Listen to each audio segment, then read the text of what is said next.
Hakuna aliyewahi kufanikiwa kutoka salama katika msitu. Hata nyinyi hamtaweza kutoka katika msitu.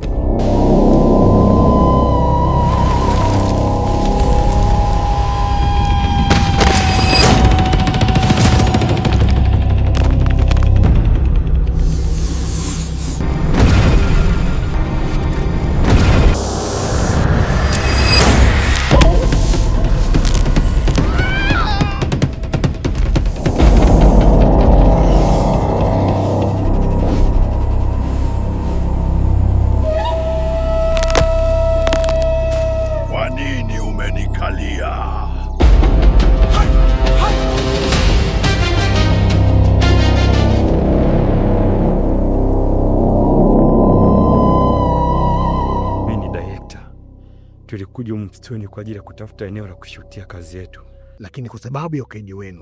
Wewe unajua unanisaidia nini? Kati ya vitu napenda sana kuvizingatia ni muda. Tumekatazwa kuvuta sigara katika msitu, lakini pia hairuhusiwi mtu kunywa pombe katika msitu. Na wewe mwisho wako utakuwa ni kifo tu. Mzee, naomba nisaidie tu nitoke huko ndani nirudi nyumbani.